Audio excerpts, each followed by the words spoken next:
Hey, what's up, mortals? It's KiChanVA here with a new video for you. Welcome to Season 2, Part 2 of What If Deku Was Taskmaster. I just wanted to greet you guys by saying sit back and relax. You're in for a treat. So, we begin. Bakugou and Uraraka walked onto the stage and prepared to face off. The blonde had the usual scowl on his face as he offered the girl a deal.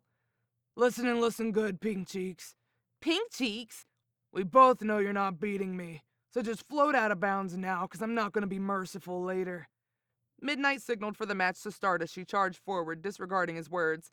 Backing down's not an option! Suit yourself! Now die! The students of Class A wore a look of concern for the brunette as Tokiyami asked for Izuku's thoughts on the fight. Do you think he'll pull his punches? Never gonna happen. He'll definitely fight her with all he's got. Proving his statement true, the blonde boy responded to the girl's rush with a right hook backed up by an intense explosion. Uraraka then temporarily created an opening by using her jacket as a decoy and running into the smoke of the boy's initial attack for cover, but this was for naught as he caught on quickly and blasted her away again. The girl relentlessly continued at him after being knocked back, but was met with a powerful explosion each time. As this went on for several minutes, a certain section of the crowd began to feel pity for the brunette and called for her opponent's head. This was, however, until their teacher stepped in to defend his students' actions. The people who started booing Katsuki Bakugou out of pity for the girl. Are you pros? If so, then just go home now and hang up your capes, because you're clearly not cut out for this gig. Isn't it obvious what he's doing? She's made it far in this competition, and he knows she's strong. That's why he's not taking it easy on her. He's not toying with her. He's giving it his all, just like she is. The crowd was silent as Izuku had a broad smile on his face. His bird-headed friend was confused by this. What's with that smile? You're kidding, right? You didn't see it either? I mean Bakugou. I can understand. But us in the stands have no excuse. This just served to make his friend even more confused as he looked down at the fight again before turning to the green-haired boy in bewilderment. Izuku simply pointed his finger to the sky as he explained. Notice how she's been crouching the whole time? She's been using Bakugou's quirk to create weapons for herself, and something tells me she's finally ready to use them. After being blasted back again, Ochako stood preparing to conclude their battle. Thank you, Bakugou, the girl confidently declared while struggling to her feet. Thank you for not taking your eyes off me. Our match is finally over, and I've won! She shouted while tapping her fingers and triggering several pieces of debris to fall from the sky. The blonde was caught off guard by the attack, and Uraraka took advantage of this confusion to run at her opponent and use her quirk on him. But she couldn't anticipate what would happen next.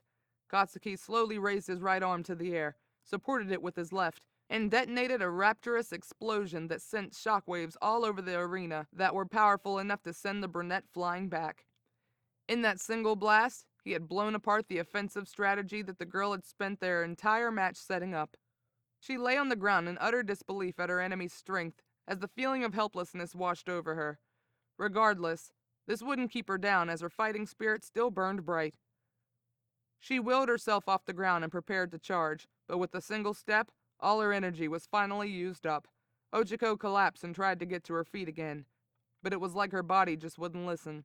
Midnight attended to the struggling student and called the match to a close. Ochako Uraraka can no longer continue. Therefore, your winner is Katsuki Bakugou. Since most were rooting for the girl, the audience gave no applause for his victory as he left the stage. Tokiyami, as was most of the crowd, was astonished by how much firepower Katsuki had displayed and decided to question his green-haired friend about it. It's a shame she lost, but my God, there's no shame in losing to power like that. Could he always do that? Honestly, I'm just as shocked as you. I've never seen him fire off something that big.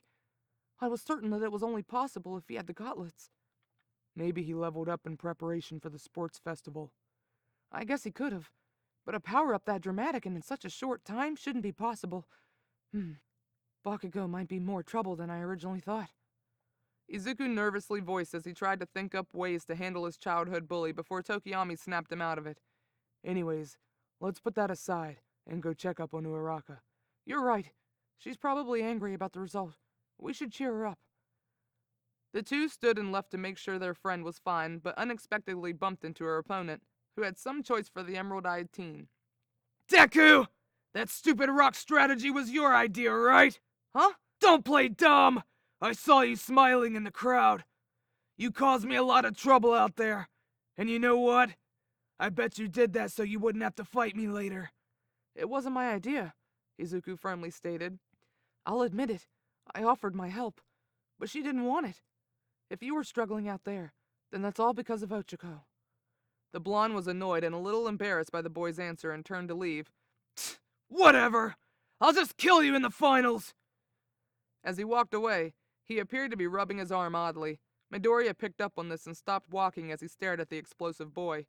Tokiyami noticed the staring and snapped him out of it. We're supposed to go check on Uraraka, remember? Oh, right. Sorry about that. This video is sponsored by NordVPN. Staying safe online is an ever-growing difficulty, and hackers could exploit you. NordVPN allows you to change your IP address, making you harder to track, securing your privacy. In addition to providing you with safe passage through the web, you can also expand the reach of your favorite streaming services. Are you tired of going through 2, 3, or even 4 streaming services to watch your favorite anime? Well, with NordVPN, you can change your country and be able to binge shows like My Hero Academia, Naruto, and many others on your favorite streaming service with just a press of a button. Check out the link in the description to get 72% off when buying for 2 years, $3.29 a month. This deal is for a limited time, and thank you to NordVPN for sponsoring this video. The two finally made it to Ochako's room and were caught off guard by the girl's upbeat attitude. Ugh, it's a shame I lost, huh? You're not upset? Nah, I did my best, but geez, Bakugou's way tougher than I thought. Plus, I probably shouldn't have relied so much on one plan to win. So I'd better get stronger if I want to be able to win against him next time. And you're not hurt, right? No, I'm fine, so there's no need to worry, she said with her ever-bright smile. However, despite her attempts to reassure the two, Izuku and Tokiyami still felt uneasy about the situation, suspecting that she was simply putting on a brave face. Before they could ask her about it, her phone started to buzz. Oh, it's my parents. I better take it. Are you sure you're all right? Yes, I'm fine. And just go already. Don't you guys have matches to prepare for? Well, yes, but... Then go. I'll come out to cheer for you after this. Make sure to do your best, she said with a smile as the two boys left her room. Once in the hallway, they briefly contemplated going back in to check on her again, but then heard soft whimpers coming from the room. Izuku immediately wanted to go in, but Tokiyami stopped him. Maybe we should give her some space. But don't worry. I'll stay just in case. It's time for you to have your match against Todoroki. Izuku reluctantly gave a nod and left to prepare for his upcoming battle. He did his best to clear his mind, did some brief stretches, and marched out onto the stage where his opponent was waiting. Ladies and gentlemen, we shall now have 2 of the top members of Class A face off. Both students have remarkable scores in their entrance exams and have had exceptional performances thus far in the sports festival. It's a shame that one of these boys has to be eliminated so soon, but that can't be helped. So, let the battle between Izuku Midoriya and Shoto Todoroki commence! Much like in his fight with Sero, the two-tone boy launched a massive ice attack on his opponent with astonishing speed. However, Izuku was prepared for this. All right then. Perfect time to test out Mirko's moves, he thought as he set his boots to what he now called rabbit mode, causing the thrusters to fire at even higher output than they had done when he caught up to Ida in the cavalry battle. This pushed the boy towards the ice as he began to spin rapidly in the air while using the thrusters on the back of his calves to maintain a constant rotation. Luna Ring! He shouted while unleashing a flurry of kicks that shattered all the ice produced by his foe and allowed him to close the distance to land a kick on Shoto that sent him flying towards the edge of the stage. The two-tone boy used his quirk to catch himself before falling out of bounds, but Izuku didn't let him catch his breath for even a moment as he closed in again. This time, however, the ice user managed to fire off an attack meant to trap the green-haired boy and protect himself from the impending kick. Unfortunately, this didn't go to plan as Midoriya managed to move back, avoid Shoto's trap, and launch a new offensive from a different angle. The ice user also prevented this attack using the same strategy. Izuku continued to charge at him, but despite the relentless barrage of attacks, Shoto kept himself calm and even started to taunt his rival. You realize that you'll never beat me by doing the same thing over and over again, right? Why don't you ditch the hit-and-run tactics and fight me properly? Izuku smirked at the sound of his enemy's words while responding, Well, if you insist. The green-haired boy lowered the power output of his boots to allow himself easier maneuverability, as he began using the ice that now surrounded his enemy as cover while circling it at dizzying speeds. The hell? Shoto was confused by the sound of his adversary's thrusters firing from all around. He tried to turn his head to evaluate the situation and come up with a plan to counter whatever Midoriya was attempting to set up. Although as he did this, it became clear how dire his position was, as he realized the purpose of his rival's hit-and-run tactics. Crap! The ice is surrounding me, and I can't tell where he's going to attack from, he angrily thought. So that's it. He attacked me from all angles so he could trick me into using my quirk to box himself in. On top of that, the attacks were so rapid I barely had time to think about anything other than blocking. I can't believe I fell for this. As he frustratedly berated himself for blindly falling into Izuku's web, his ice platform was complete as he towered over the trap. However, without missing a beat, Midoriya set his thrusters back to full gear and shattered all the ice with devastating force as he shouted at the top of his lungs, Luna Ring! This caused Todoroki to fall as his platform became too unstable to support him.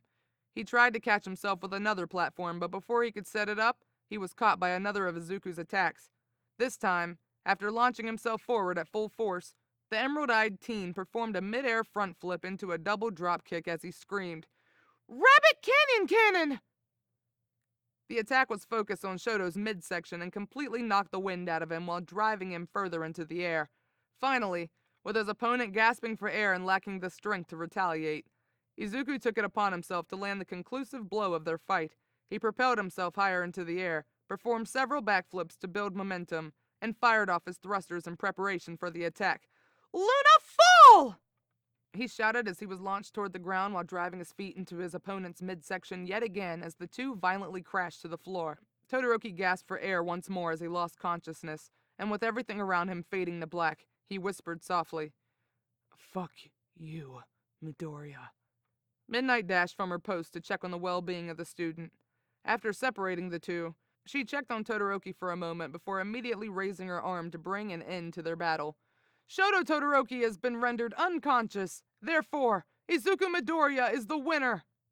Thank you all for indulging yourselves in all this information thus far. I hope you enjoyed it. Now there are a few things that I'd like to go over before the video ends. Firstly, I'd like to say if you're in the mood for some great storytelling, We the Celestials has got you covered. Our We the Celestials My Hero Academia and Naruto What If channels retell the story of their namesake anime with a twist. Check it out if you're interested. Secondly, on behalf of We the Celestials, I'd like to thank everyone involved in today's excellent content production. Their details can be found in the description below. Lastly, if you're interested in what we do here at We the Celestials, I'd like to extend an invitation to join the team. The only caveat is that we only accept members from 16 years old to join our crew. You can sign up for whichever category fulfills your interest by joining the recruitment Discord using the link in the description below. We're always looking for members to join us. Well, that's it from us for today's video, so thank you all for watching. Have a great day.